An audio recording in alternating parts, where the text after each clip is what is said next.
আসসালামু আলাইকুম রহমতুল্লাহি ওবরকাতুহু। সম্মানিত দর্শক, আমাদের গাঙ্গেয় বদ্বীপের অপার সৌন্দর্যের লীলাভূমি, বঙ্গোপসাগরের বুকে জেগে ওঠা রত্নভাণ্ডার, জীবন্ত যাকে বলা হয় সৌন্দর্যের লীলাভূমি সেন্ট মার্টিন দ্বীপ। অবাক করার ব্যাপার হলো পৃথিবীতে অনেকগুলো সুন্দর সুন্দর দ্বীপ রয়েছে। মালদ্বীপে আছে, আমেরিকার যে হাওয়াই দ্বীপপুঞ্জ আছে হনলুলু, সাইপ্রাসের বেশ কিছু দ্বীপ আছে যেগুলো সুন্দরের জন্য খুবই বিখ্যাত। কিছু সমুদ্র সৈকত আছে যেরকম শারমাল শেখ, কিংবা সেই কুটাকিনা বালু মানে সেই ইন্দোনেশিয়ার যে বালি দ্বীপপুঞ্জ সেখানে। তো সবগুলোকে যদি আপনি একত্র করেন, আমার দৃষ্টিতে সমুদ্র সৈকতের সৌন্দর্য আমাদের কক্সবাজার, অর্থাৎ কক্সবাজার থেকে শুরু করে একদম ইনানি বিচ পর্যন্ত, এটার যে সৌন্দর্য, মানে দুটো সৌন্দর্য, সমুদ্রের যে ঢেউ, সমুদ্রের পানি, তারপরে সমুদ্রের যে বেলাভূমি এবং তার পেছনে যে পাহাড়, তার সঙ্গে সঙ্গে ওখানকার যে ল্যান্ডস্কেপিং, আমি আসলে এরকম কোথাও দেখিনি। আমার কাছে কক্সবাজারই শ্রেষ্ঠ মনে হয়।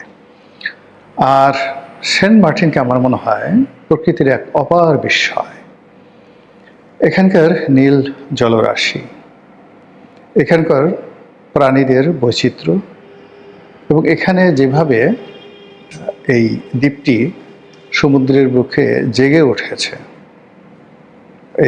এটার যে কনস্ট্রাকশন, মাটির যে গঠন, পৃথিবীতে এটার দ্বিতীয় পিস আর নেই। তো আমাদের দেশের মানুষ সেখানে যায়, সারা দুনিয়া থেকে মানুষ আসে। সেন্ট মার্টিন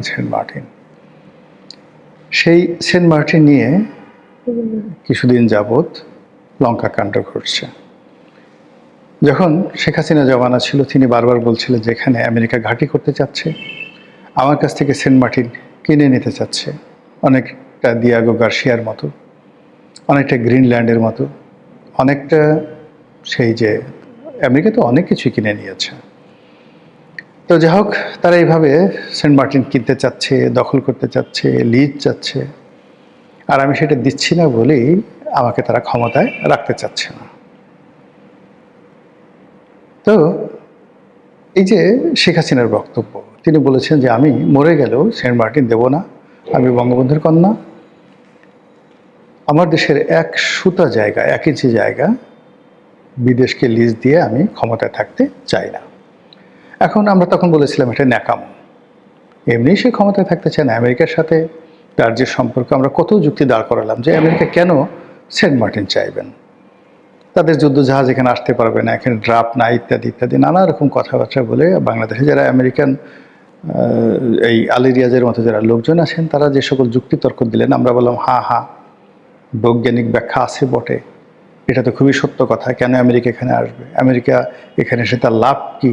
বাংলাদেশ থেকে কী নেবে? মায়ানমার থেকে কী নেবে? ইত্যাদি ইত্যাদি নানা রকম কথাবার্তা বলে আমরা বেচারি শেখ হাসিনাকে একেবারে নাস্তা নাবুদ করে ছেড়ে দিলাম।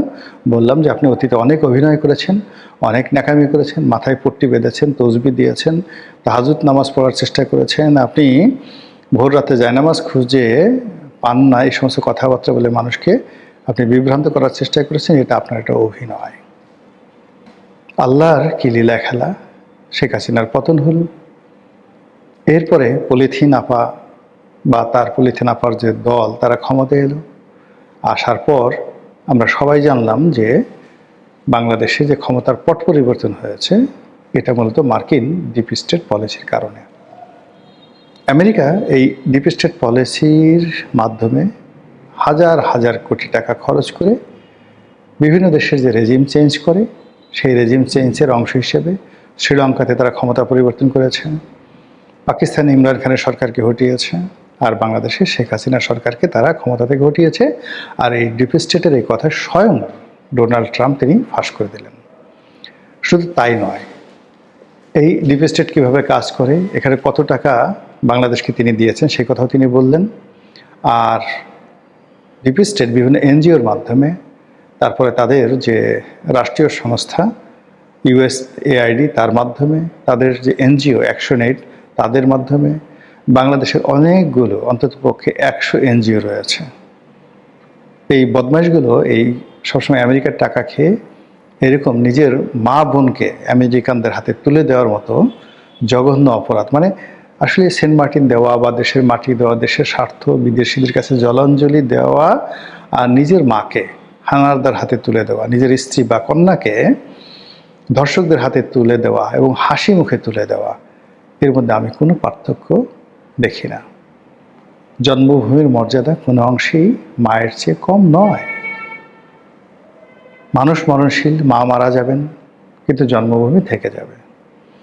আর যারা মাকে ভালোবাসেন, এই পৃথিবী তাদের অনেককে হয়তো স্মরণ করেন, আল্লাহর আরশে আজিমে লেখা থাকে, কিন্তু যারা জন্মভূমিকে ভালোবাসেন কিয়ামত পর্যন্ত তাদের নাম থেকে যাবে। এই বাংলাকে যারা ভালোবেসেছিল, আমরা কি ইশাখাকে ভুলতে পারবো? মোশা খাঁকে, শশাঙ্ককে, আলাউদ্দিন হোসেন শাহকে, শায়েস্তা খানকে? আমরা কি ভুলতে পারবো সালাম, রফিক, জব্বার, বরকতকে? আমরা কি ভুলতে পারবো স্বাধীন যুদ্ধে, মহান স্বাধীনতা যুদ্ধের সেই বীর সেনানীদের, সেই বীর শ্রেষ্ঠদেরকে? কোনোদিন ভুলতে পারবো না, কোনোদিন না। কাজেই একইভাবে আবার এই দেশের বিরুদ্ধে যারা কাজ করেছেন, আমরা কি মির্জাফর, রায়দুল্লাহ, পিয়ার লতিফ তাদেরকে ভুলতে পারবো? আমরা কি সেই খন্দকার মোশতাককে ভুলতে পারবো? আবার এই যুগে যারা নতুন মির্জাফর হিসাবে আবির্ভূত হয়ে এই বাংলার স্বাধীনতাকে মার্কিন ডিপ স্টেটের হাতে তুলে দেওয়ার জন্য তাণ্ডব চালিয়েছেন এই বাংলাদেশে, কিয়ামত পর্যন্ত দেশের মানুষ তাদেরকে ভুলবে না, ক্ষমা করবে না, এবং তাদের প্রতি ঘৃণা হতেই থাকবে। তো যেটা বলছিলাম, সেন্ট মার্টিনের যে বিষয়টি শেখ হাসিনার পতনের পরে সামনে এলো, যখন আমি দেখলাম যে, বা আমরা দেখলাম, আমাদের দেশে পলিথিন আপা হিসেবে পরিচিত সৈয়দা রেজওয়ানা হাসান, তিনি বন এবং পরিবেশ মন্ত্রণালয়ের দায়িত্বপ্রাপ্ত উপদেষ্টা হলেন, এবং তিনি সেন্ট মার্টিনের জীববৈচিত্র্য রক্ষার জন্য এবং সেন্ট মার্টিনের সেই যে বললেন যে সেন্ট মার্টিন যদি আমরা রক্ষা না করি এটা ডুবে যাবে, এই কথা বলে সেখানে যাতায়াত বলতে গেলে প্রথমে নিষিদ্ধ করা হলো, এরপরে সীমিত আকারে পর্যটকদের যাতায়াতের ব্যবস্থা করা হলো, এবং ওখানে হাজার হাজার কোটি টাকার যে বিনিয়োগ বিভিন্ন হোটেল মোটেলে, সবগুলো লাটে উঠল। তো এই অবস্থাতে আমরা যারা হাদারাম পাবলিক, আমরা বুঝে নিলাম ঘটনা যা ঘটার ঘটে গিয়েছে। ডিপ স্টেটের নামে যা কিছু শুনছিলাম, শেখ হাসিনা যে ঢং করে যে কথাগুলো বলছিল বলে আমরা অভিযোগ করছিলাম, মূলত সবই সত্য। যা হোক, পলিথিন আপার দল গেছে, তারেক রহমান সাহেবের সরকার আসছে, এখন বলা হচ্ছে যে এই সরকারও ডক্টর মোহাম্মদ ইউনূস সরকারের এক্সটেন্ডেড ভার্সন। এর কারণ হলো ইউনূস সরকারের সবচেয়ে কে পার্সোনালিটি যিনি আছেন, খলিলুর রহমান, তিনি এই সরকারের পররাষ্ট্রমন্ত্রী, এবং ডক্টর মোহাম্মদ ইউনূসকে রেখে দেওয়া হয়েছে ভিভিআইপি প্রোটোকলে। আগামী 1 বছর তাকে সেই এসএসএফের প্রোটেকশন দেওয়া হবে, যেভাবে তারেক রহমান সাহেব প্রোটেকশন পাচ্ছেন বা প্রেসিডেন্ট পাচ্ছেন। বোঝার চেষ্টা করুন। এবং যেখানে বাংলাদেশে এত কিছু হচ্ছে, সব লোকজন যেখানে উপদেষ্টাদের পালানোর ব্যাপারে মানে আলাপ আলোচনা করছে, তারা যেন বিমানবন্দর দিয়ে পালাতে না পারে, ঠিক সেই সময় উপদেষ্টারা নিজেরা বসে একসাথে একত্র হয়ে আনন্দ করছেন, ফুর্তি করছেন, কেক কাটছেন এবং হাসাহাসি করছেন, মুখ হা হা হা হা করে। যাত্রা দলের নায়ক মানে ভিলেন যেভাবে হাসে না, মুখ হা হা হা করে, তো ওইরকম এদের হাঁটা চলা কথাবার্তা দেখে মনে হয় তারা যাত্রা দলের ভিলেন। অনেককে কেউ মানে কেউ অবশ্য ভালো আছেন। তো তারা এই সময়টাতে সরকারি বাসভবন দখল করে রেখে, মানে লজ্জাও নেই, যেদিন ক্ষমতা গেছে উচিত ছিল সেই দিনই তো সেই সরকারি বাসভবন ত্যাগ করা, কিন্তু তারা করেনি। তারা সেই বাসভবনে রয়ে গেছে, এখনও আছে কিনা আমি জানি না। তো যাই হোক, সেখানে বসে তারা কেক কাটলো, সব কিছু কাটলো। ইট মিনস তারা যায়নি, এখনও শ্যাডো রূপে, ছায়া রূপে সরকারের উপরে তারা প্রভাব বিস্তার করছে, দেশের কলকাঠি নাড়ছে। এবং আমেরিকার প্রতিনিধিত্ব করছে। ঘটনা যদি তাই হয়, তাহলে সেন্ট মার্টিনের খবর কি? আছে? সেন্ট মার্টিন কি এখনো আছে? আপনি কি যেতে পারছেন? আমরা কি যেতে পারবো? এই প্রশ্ন করার আগে আরও দুটো ঘটনা বলি যে, এই গত 17 মাসের আমেরিকার যে দাপট ছিল সারা দুনিয়াতে, এখন এই মুহূর্তে সেই দাপট এখন তুঙ্গে।